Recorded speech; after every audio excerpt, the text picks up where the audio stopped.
I sat across from my lawyer, a champagne bottle chilling on the side table, ready to celebrate a life-changing $35 million inheritance. I was reaching for my phone, eager to call my husband of 6 years to tell him our days of worrying about bills were finally over. But before I could press call, my lawyer adjusted his glasses, looked at me with deep concern, and laid a manila folder flat on the desk. He didn't congratulate me. Instead, he said 4 words that made my heart completely drop. "Claire, you're already divorced." I froze, the room spinning around me.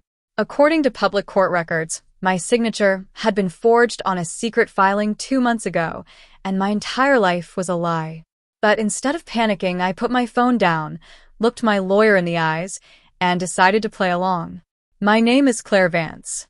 I'm a 31-year-old architectural designer living in Chicago, and until 48 hours ago, I believed I had a normal, quiet life. My days were spent drafting floor plans, balancing client budgets, and coming home to a cozy townhouse with my husband, Julian. When my eccentric, estranged granduncle passed away and left behind an estate valued at $35 million, I thought it was a miracle. It was supposed to be the safety net we had dreamed of, the break that would allow us to finally start a family without financial stress.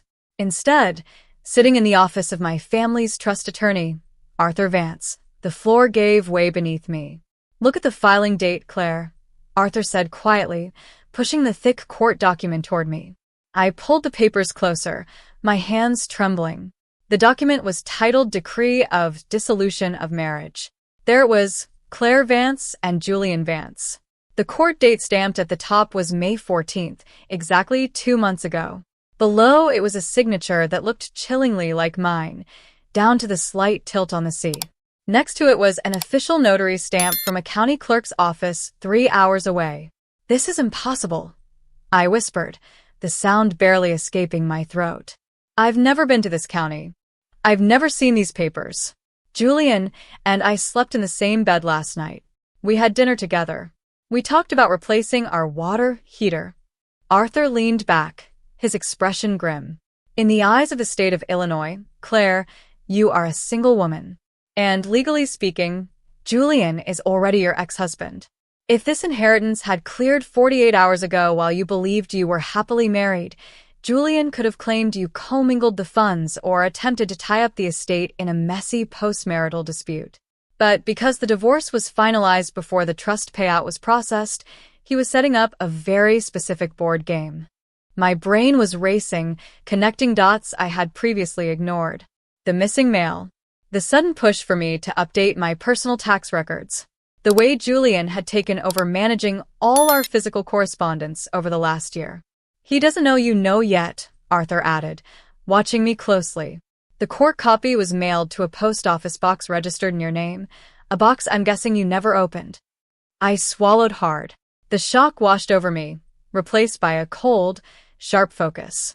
"He thinks I'm going to walk into our house, tell him I'm worth $35 million, and then hand him half of it out of love, all while he holds a secret divorce decree in his back pocket."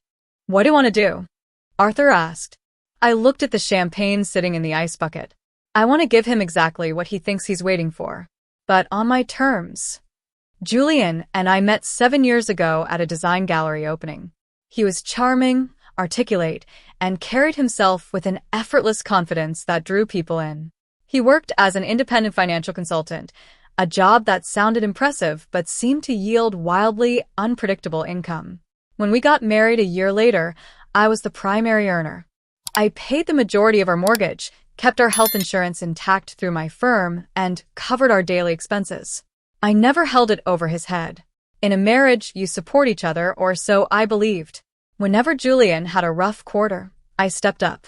When he insisted on opening a private investment firm with a business partner named Marcus, I put up my own savings as collateral for his commercial lease. Julian always called me his anchor. He told me every single day that everything he did was for our future. Looking back, the signs of decay were always there, hidden under a polish of affection. 6 months ago, Julian began showing an obsessive interest in my family history. My granduncle had been reclusive, sitting on real estate holdings and tech stock investments that few people knew the true scale of. Julian started asking detailed questions about the trust structure. "Just making sure we're protected, babe," he'd say, pouring me a glass of wine after work. Estate planning is crucial at our age. Then came the subtle shifts. Julian insisted on taking over our home mailbox, claiming he wanted to save me the trip after my long office hours. He suggested we keep our bank accounts separate for tax efficiency, a move I thought was practical at the time. He even convinced me to sign a stack of standard administrative forms for our shared property, claiming they were routine updates for our homeowner's insurance. I had trusted him blindly. I signed where he pointed, assuming the man who held me when I cried and celebrated my promotions was incapable of cruelty. I didn't realize I was signing away my marital status, piece by piece. Driving home that evening, my hands gripped the steering wheel so tightly my knuckles turned white. When I walked through the front door of our townhouse, the smell of roasted chicken filled the hallway. Julian was in the kitchen, humming along to music, wearing an apron. He turned around, his face lighting up with that familiar, warm smile. "Hey, beautiful," he said, stepping over to kiss my cheek. "How was your meeting with Arthur? Any news on the estate paperwork?" It took every ounce of my architectural discipline to keep my composure. My heart felt like it was hammering against a brick wall, but my face remained smooth. "It's moving along," I said casually, setting my purse on the counter. "Lots of red tape. Arthur says it might take another few weeks to finalize the distribution." I caught the quick, sharp flicker of disappointment in his eyes before he masked it with a sympathetic nod. Lawyers. Always dragging their feet, right? Don't worry about it. Dinner's almost ready." For the next 4 days, I played the dutiful, unsuspecting wife. I ate dinner with him, laughed at his jokes, and watched TV beside him, all while conducting a silent, relentless war behind his back. During the day, while Julian was out at his office, I went through his private desk drawers in the den. I used a duplicate set of keys I found in the garage to open his locked filing cabinet. What I found was a blueprint for betrayal. There were bank statements for a private account in his name only, showing massive transfers to an offshore LLC registered in the Cayman Islands. But the real smoking gun was a thick folder labeled Project Horizon. Inside were communication logs between Julian, his business partner Marcus, and a woman named Evelyn Reed, the notary who had stamped our fraudulent divorce papers. Julian hadn't just forged my signature. He had paid Evelyn $5,000 under the table to notarize a forged petition for dissolution. His plan was simple: let the divorce become finalized in secret. Then, the moment my $35 million inheritance was deposited into our joint account, he would reveal the divorce decree. Because the decree predated the inheritance payout, his legal team would argue that the funds were commingled during the separation period, or he would simply drain the joint account and use the decree to shield himself from immediate marital property division while he fled the country. He wasn't just leaving me. He was planning to bankrupt me and rob my family's legacy. By Friday, I had gathered every bank statement, text message transcript, and forged document, handing them directly to Arthur and a private investigator we hired named Vance. Vance tracked Julian's movements over the weekend. What he uncovered made my blood run cold. Julian hadn't been working late at his financial firm on Tuesday and Thursday nights.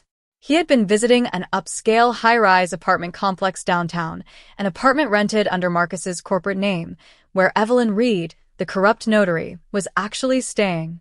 They weren't just business accomplices. Julian and Evelyn were involved in an affair that had been going on for over a year. I sat in Arthur's office on Monday morning, looking at photos provided by the investigator. There was Julian, smiling, holding hands with Evelyn as they left a high-end steakhouse downtown. He was wearing the silver watch I had bought him for our 5th anniversary. "They think the wire transfer for the $35 million happens tomorrow," Arthur explained, tapping his pen on the desk. "Julian's attorney has already drafted a motion to freeze all joint accounts the second the funds land, using the secret divorce decree as leverage." "He thinks he's trapped me," I said, staring at the photo. "He thinks I'm going to be left penniless, confused, and grieving a dead marriage." "He made one fatal error," Arthur replied with a cold smile. In his haste to forge the divorce decree to cut you off from his future debts, he officially severed your legal status as a spouse as of May 14th.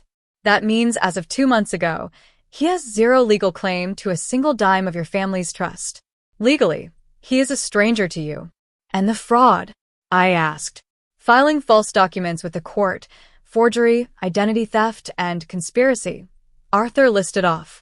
He built a cage for you, Claire, but he forgot to check if the door was locked from the inside. A calm certainty washed over me. The pain of the betrayal was still there, a deep, aching burn in my chest, but it was completely overshadowed by a cold desire for justice. Let's set the trap, I said. Over the next 24 hours, Arthur and I executed a precise counter-strategy.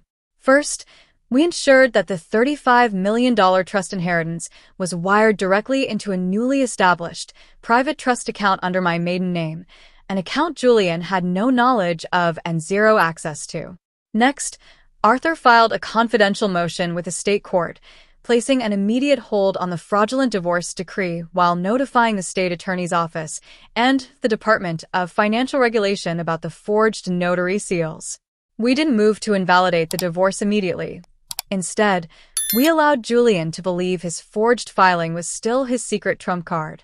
I then transferred $500,000 from my separate personal savings into our shared joint checking account, the account Julian closely monitored every single hour.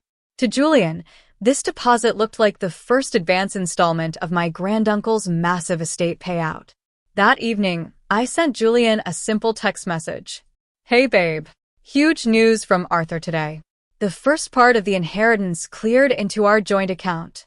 Let's celebrate tonight at the house. I'm inviting Arthur over to sign the final joint release paperwork. Julian replied within seconds. That's amazing news, honey. I'm so proud of you.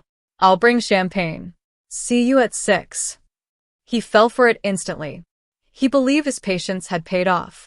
He thought he was walking into a house to celebrate a payday he was about to steal. In reality, he was walking straight into a legal vice. At 6 o'clock sharp, the front door opened. Julian walked in carrying a bag from an expensive wine shop, a triumphant grin pasted across his face. Claire, he called out, stepping into the living room. He stopped dead in his tracks. Sitting on the sofa were Arthur Vance, 2 representatives from the State District Attorney's Financial Crimes Division, and a uniformed police officer. I was standing by the fireplace, dressed in a sharp black blazer, holding a thin leather binder. Julian's smile faltered, but he quickly tried to regain control. What's going on here? Claire, who are these people? Is there a problem with the trust transfer? No problem with the trust, Julian, I said, my voice steady and completely devoid of emotion. The $35 million is safely secured in a private account under my maiden name. Julian blinked, his eyes darting toward Arthur. Your maiden name? Claire, we're married. Joint assets need to go into. We aren't married, Julian. I interrupted cleanly. He froze. What are you talking about? I opened the leather binder, pulled out a copy of the May 14th divorce decree, and tossed it onto the glass coffee table between us. It landed with a sharp snap. Julian looked down at the paper. His face went entirely pale, the color draining from his lips until he looked like a ghost. You weren't supposed to see that, he stammered, stepping back toward the door. You forged my signature, Julian, I said, taking a step toward him. You paid Evelyn Reed $5,000 to stamp it. You created a fake divorce so you could steal my family's legacy with your partner Marcus, all while sleeping in my bed and pretending to love me. Claire, listen to me. It's not what you think. Julian panicked, his cool demeanor shattering instantly. He dropped the bag of wine, the bottle shattering against the hardwood floor, filling the room with the sharp scent of alcohol. I was doing it to protect us. From taxes. From legal liabilities. I was going to tell you. You were going to rob me. I corrected him firmly. But you made a terrible calculation. By finalizing this fake divorce 2 months ago, you ensured that you have no legal right to my inheritance, my property, or my life. You are a legal stranger to me, and a criminal to the state. One of the financial crime investigators stepped forward, pulling a pair of handcuffs from his belt. Julian Vance, the officer declared, You are under arrest for grand larceny, scheme to defraud, forgery, and filing false legal instruments. Julian looked at me, eyes wide with terror, tears actually welling up in his eyes. Claire, please. We've been together for 6 years. You can't do this to me. I didn't do this to you, Julian, I said, watching as the officer pulled his arms behind his back and clicked the cuffs into place. You wrote this script yourself. I just let you finish it. The fall from grace was fast and brutal for everyone involved. Evelyn Reed was stripped of her notary license within 48 hours and charged as an accomplice to corporate and financial fraud. Facing heavy prison time, she cooperated fully with prosecutors, handing over text messages and voice notes where Julian explicitly outlined his plan to drain my accounts and flee the country. Julian's business partner, Marcus, quickly turned state's evidence to save himself, exposing their offshore accounts. The court ordered an immediate freeze on all of Julian's assets. He was sentenced to 8 years in state prison for grand fraud and forgery. As for me, I wiped the dust of that fake life off my shoes. I sold the townhouse, packed up my belongings, and moved into a sunlit penthouse overlooking Lake Michigan, bought and fully paid for with my own money. I established an architectural foundation in my granduncle's name, funding sustainable housing projects for women rebuilding their lives after domestic and financial abuse. 8 months after the arrest, I received a letter from prison. It was from Julian, filled with desperate apologies, begging me to visit him, claiming he still loved me and that he had made the biggest mistake of his life. I didn't cry. I didn't get angry. I simply walked over to my kitchen shredder, fed the letter through the blades, and watched it turn into harmless paper dust. Betrayal is a heavy thing to carry, but it can also be a powerful lens. It shows you exactly who people are when they think you aren't looking. Julian thought he was playing a masterclass game of chess, but he forgot the most important rule. Never underestimate someone who has nothing left to lose and everything to protect. Today, as I sit on my balcony with a real glass of champagne, watching the afternoon sun reflect off the water, I don't feel anger anymore. I just feel peace. No secret filings, no hidden lives, and no lies. Just my future, built on my terms, entirely free.